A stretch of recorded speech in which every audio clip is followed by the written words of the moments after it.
వాళ్ళు మాట్లాడుతున్న మాటలు బక్వాస్ మాటలు, బోగస్ మాటలు, పచ్చి బక్వాస్ మాటలు, పచ్చి బోగస్ మాటలు. 2014లో రాష్ట్రం వచ్చినాడు మనకు ఆ రోజు కాంగ్రెస్ వాళ్ళు ప్రభుత్వాన్ని అప్పజెప్పి రాష్ట్రాన్ని అప్పజెప్పి పోయింది. మనకు అప్పజెప్పినాడు మన రాష్ట్రం మీద ఉన్న అప్పు 72,000 కోట్ల రూపాయలు. రాష్ట్రం యొక్క తలసరి ఆదాయం 1,14,000 రూపాయలు, అంటే జుట్టుకు 1,14,000 రూపాయల ఆదాయంతో మనకు అప్పజెప్పింది. అట్లాగే బడ్జెట్లో పెడతాం రెవెన్యూ సర్ప్లస్ అంటాం. రెవెన్యూ సర్ప్లస్ అంటే ఏంది? జీతాలు ఇయ్యంగా, పెన్షన్లు ఇయ్యంగా, మిత్తిలు గట్టంగా, అప్పులు గట్టంగా, సబ్సిడీ గట్టంగా రాష్ట్ర ఆదాయము రాష్ట్ర ఖర్చు కంటే ఎక్కువ ఉంటే దాన్ని రెవెన్యూ మిగులు రాష్ట్రం అంటారు, రెవెన్యూ సర్ప్లస్ అంటారు. మనకు అప్పజెప్పినాడు 369 కోట్లు రెవెన్యూ మిగులు. ఏది? 2014లో 72,000 కోట్ల అప్పులు, తలసరి ఆదాయం 1,14,000, 369 కోట్ల రెవెన్యూ సర్ప్లస్. ఇది మనకు అప్పచెప్పిన పరిస్థితి. మరి మనం దిగిపోయినాడు పరిస్థితి ఏందో ఎరికేనా? మనం దిగిపోయినాడు తలసరి ఆదాయం 1,14,000 రూపాయలు ఉన్న తలసరి ఆదాయాన్ని 3,56,000 రూపాయలకు చేసినాడు కేసీఆర్ గారి ప్రభుత్వం.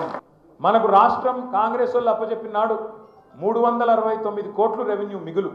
మనం దిగిపోయినాడు 2023లో అన్ని జీతాలు ఇయ్యంగా, అన్ని రకాల పెన్షన్లు ఇయ్యంగా, అన్ని రకాల మిత్తిలు గట్టంగా, అన్ని రకాల అప్పులు గట్టంగా మనం ఏం చేసినాం? ఎందుకంటే రాష్ట్రం యొక్క బడ్జెట్ సైజ్ కూడా పెరుగుకుంటూ వచ్చింది. మొదటి సంవత్సరం బడ్జెట్ సైజ్ ఎంత? 60,000 కోట్లు. దిగిపోయినాడు బడ్జెట్ సైజ్ ఎంత? 3 లక్షల కోట్లు. 5 రెట్లు పెరిగింది. కాబట్టి ఏం చేసినాం మనం అన్నాడు? ఇగో రెవెన్యూ మిగులు మనం వచ్చినాడు 369 కోట్లుంటే మనం దిగిపోయేనాడు 5,944 కోట్ల రూపాయల మిగులుతోని ఈ కాంగ్రెస్ వాళ్ళకి అప్పచెప్పారు. అంటే మనకి ఇచ్చిన దానికి దగ్గర 20 రెట్లు ఎక్కువ రెవెన్యూ మిగులుతోని వాళ్ళకి అప్పచెప్పినాం. బడ్జెట్ 60,000 కోట్లతో అప్పచెప్తే 3 లక్షల కోట్ల బడ్జెట్ అప్పచెప్పినాం. రెవెన్యూ మిగులు 369 కోట్లతో అప్పచెప్తే 5,944 కోట్లతో అప్పచెప్పినాం.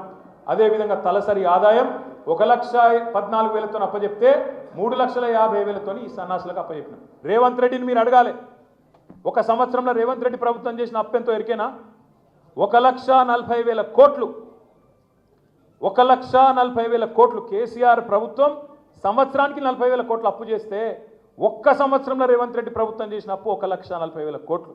మరి నువ్వు రేవంత్ రెడ్డి నేను అడుగుతున్నా, 1,40,000 కోట్లు అప్పు చేసినావు, ఒక్క కొత్త ఇటుక పెట్టినావా ఎక్కడన్నా? ఒక కొత్త పైప్ లైన్ వేసినావా? కొత్త కాలువ తవ్వినవా? ఒక్క పోని రైతు బంధు పెంచినవా? ఒక కార్మికునికి లాభం చేసినవా? ఒక ఆడబిడ్డకు 2,500 రూపాయలు ఇచ్చినవా? ఒక ఆడపిల్ల లగ్గానికి తులం బంగారం ఇచ్చినవా? చదువుకున్న పిల్లకు స్కూటీ ఇచ్చినవా? మరి ఏం బీకినావు 1 ఇయర్లో? 7 పోయినాయి. మరి 1,40,000 కోట్లు అడవేని. మనం అడగవలసింది గిది.